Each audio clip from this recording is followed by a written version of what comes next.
Setelah cuitan memenya viral, elit Demokrat ini menantang untuk ditangkap, ditulis oleh Nafi Siwar dari siwar.com.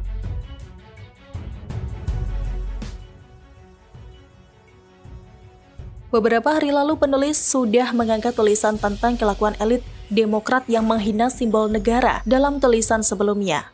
Penulis juga langsung cuit ke partai mereka, SBY, AHY, dan Ibas terkait kelakuan elit mereka yang begitu mudahnya melakukan penghinaan terhadap simbol negara. Mungkin mereka merasa bangga atas kelakuan elitnya? Dan tadi penulis tidak sengaja melihat cuitan Denny Siregar berikut ini. Dalam media lain, penulis melihat jika elit Demokrat bernama Rahlan Nasyidik menantang untuk ditangkap. Ayo Pak Jokowi, penulilah harapan para pendukung Anda yang sudah berpayah-payah begini. Tangkap saya, tangkap pembuat gambar, tangkap para aktivis yang sudah lebih dahulu mengunggah, cuit Rahlan Nasyidik. Informasi yang sama tentang Rahlan Nasyidik yang menantang untuk ditangkap juga bisa dilihat di media resmi ini. Hebat banget ya, kelakuan elit Demokrat bernama Rahlan Nasyidik bukannya minta maaf atas kelakuannya, malah menantang untuk ditangkap. SBY, AHY, dan Ibas pasti sangat-sangat bangga atas kelakuan Rahlan Nasyidik ini. Mungkin Rahlan Nasyidik ini merasa yakin bahwa dia tidak bersalah karena screenshot cuitannya yang sudah viral dan tidak bisa dijadikan laporan seperti kata Denny Siregar di atas. Ya udah, karena penulis orangnya sok baik, jadi penulis bagikan 2 link cuitan asli Rahlan Nasyidik tersebut berikut ini. Jika kita buka link pertama di atas, maka akan kelihatan bahwa cuitan tidak ditemukan. Begitu juga ketika link kedua dibuka, kelihatan bahwa cuitan tidak ditemukan. Pertanyaannya, apakah link yang tidak ditemukan itu masih bisa dilacak? Tentu saja. Penulis tidak akan memberitahukan caranya secara detail karena ini merupakan salah satu teknik dalam ilmu forensik data dalam mengungkap sebuah fakta jejak digital dan bisa mengganggu proses penyidikan. Penulis hanya menggunakan cara sederhana saja, pihak berwajib pasti memiliki cara yang lebih canggih. Yuk kita bahas lebih lanjut. Jika kita telusuri link pertama yang beralamatkan di Rahlan Nasyidik di Twitter, link tersebut dibuat oleh Rahlan Nasyidik sebagai balasan kepada akun Twitter @cagupnyinyir2, @bengkeltanah2, dan 3 akun Twitter lainnya. Cuitan tersebut dibuat olehnya pada tanggal 28 Juli 2021, pukul 8:18 malam. Jika kita telusuri link kedua yang beralamatkan di Rahlan Nasyidik di Twitter, link tersebut dibuat oleh Rahlan Nasyidik sebagai balasan kepada akun Twitter @gunawan9459270. Cuitan tersebut dibuat olehnya pada tanggal 7 Agustus 2021, jam 3:18 pagi. Jadi sudah 2 kali Rahlan Nasyidik melakukan cuitan meme tersebut, yaitu pada tanggal 28 Juli 2021 dan 7 Agustus 2021. Akan ada selisih perbedaan jamnya saja karena situs yang penulis pakai untuk melacak link cuitan tersebut adalah situs luar negeri yang memiliki standar waktu AM dan PM, berbeda dengan Indonesia yang menggunakan standar waktu Indonesia Barat. Penulis jadi ingat ketika orang kontras fitnah tulisan penulis tentang Raffio Patra muncul jam 17:07 waktu Indonesia Barat di Seaword tanggal 22 April 2020. Padahal itu berdasarkan jam Amerika yang punya selisih waktu 8 jam dari Indonesia. Karena faktanya penulis baru publish tulisan Raffio Patra pada tanggal 23 April 2020 pukul 00:07 waktu Indonesia Barat. Tepatnya pada jam 00:07:50 waktu Indonesia Barat sesuai dengan data tim dari IT Seaword. Intinya, 2 buah cuitan Rahlan Nasyidik itu fakta yang tidak terbantahkan. Dan lucunya, Rahlan Nasyidik mengakui bahwa akun Twitter pribadinya diretas pada Minggu 8 Agustus 2021 malam dan dimuat dalam situs bisnis.com. Jadi netizen yang budiman, semalam 8 Agustus 2021, akun saya diretas, tiba-tiba saja akun saya keluar atau logout sendiri.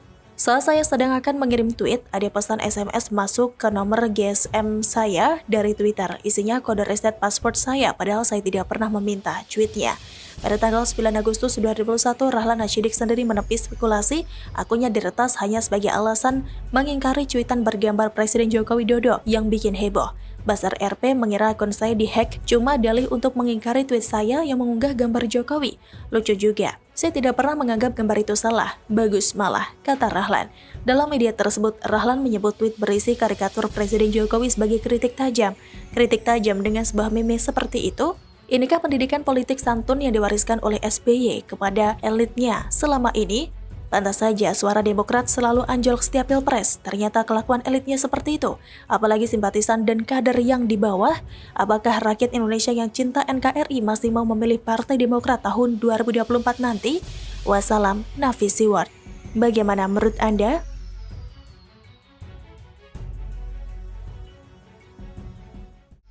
KJP Plus pun kecolongan, kelebihan bayar 2,3 miliar. Ditulis oleh Syardi dari siwar.com.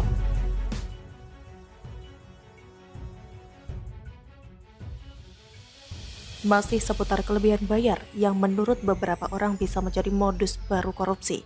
Logikanya simpel, ketika ada objek yang menerima kelebihan bayar, uangnya buat apa? Atau ketika objek yang menerima kelebihan bayar itu sudah tidak ada, entah pensiun atau wafat, uangnya kemana? Semua ini patut dicurigai kan?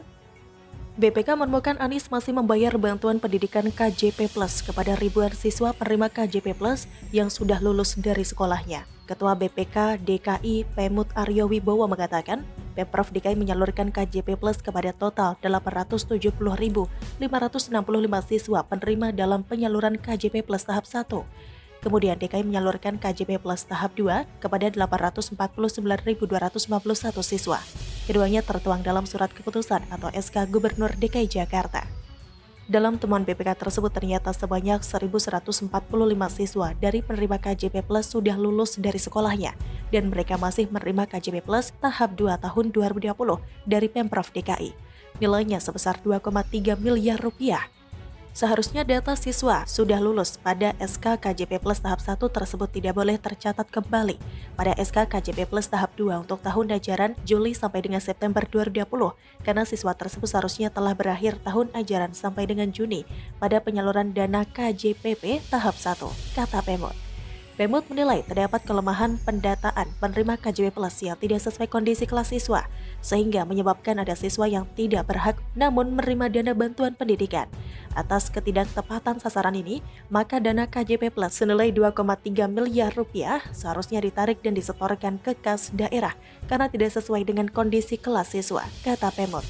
BPK pun hanya merekomendasikan agar Anies memerintahkan Kepala Dinas Pendidikan DKI untuk memutakhirkan dan memverifikasi data penerima KJP Plus dan KJMU dengan Sekolah Bank DKI. Sepertinya BPK terlalu santun kepada Pemprov DKI. Berkali-kali ditemukan gagal bayar tapi cuma begitu doang. Kosa katanya pun sangat halus. Kalau tidak pemborosan ya kelebihan bayar. Istilah yang sangat tidak layak. Coba pikir pengadaan mobil pemadam kebakaran, proyek PLTS di atap gedung sekolah, subsidi untuk Transjakarta, pegawai wafat dan pensiun tetap digaji, pengadaan alat rapid test, pembeli masker, pengelolaan air limbah, dan sekarang KJP Plus. Total ada 8 yang saat ini diketahui terjadi kelebihan bayar atau pemborosan yang luar biasa. Kalau ada yang lain lagi, silakan pembaca tambahkan lagi di kolom komentar ya. Kalau ini di perusahaan swasta, siapapun yang bertanggung jawab pasti akan langsung dipecat segera. Kesalahan sekali saja sudah merugikan perusahaan, apalagi sampai berulang kali. Betul, kesalahan apapun pasti akan dapat peringatan hingga pemecatan karena dianggap tidak becus. Kerugian perusahaan akibat kecerobohan dan ketidakbecusan pegawai adalah hal yang tidak bisa ditolerir, bisa panjang urusannya. Mulai dari dimarahi, disuruh ganti rugi, hingga dipecat. Tapi dalam politik, ya begitulah, seolah pejabat bisa berulang kali melakukan kesalahan yang sama. Tapi, posisi tetap aman dan tidak perlu takut dipecat seperti di perusahaan swasta. Heran aja sih, tidak ada tindak lanjut yang lebih terkait hal ini. Dan herannya lagi, bisa dapat predikat WTP pula. Aneh benar. Kalau ini hanya numpang lewat di media tanpa ada sentuhan dari sisi hukum, mungkin lebih baik tidak usah diumumkan, bikin enak aja. Begitulah kalau orang yang sebenarnya tidak kompeten tapi memaksakan diri mengaku mampu, amburadul kinerjanya, pengelolaan keuangan seolah ugal-ugalan, kelebihan bayar sana-sini, kalau tidak ketahuan mungkin bakal lolos, kalau ketahuan katanya nanti akan klarifikasi, mungkin sedang memikirkan alasan apa yang mau diungkapkan nantinya, pemborosan yang tidak ada hentinya. Udah gitu, banyak yang membanggakan gubernur model begini, padahal jelas-jelas sering menghamburkan anggaran secara berlebihan. TGUPP-nya seolah tidak ada. Entah apa kerja mereka selama ini, digaji fantastis tapi tidak worth it. Pemborosan gaji yang menggelikan. Tampaknya selain ahli menata kata, publik bisa menilai kalau Anies akan mendapat julukan lain yaitu ahli kelebihan bayar. Kalau ditanya apa kelebihan Anies, ya kelebihan bayar. Bagaimana menurut Anda?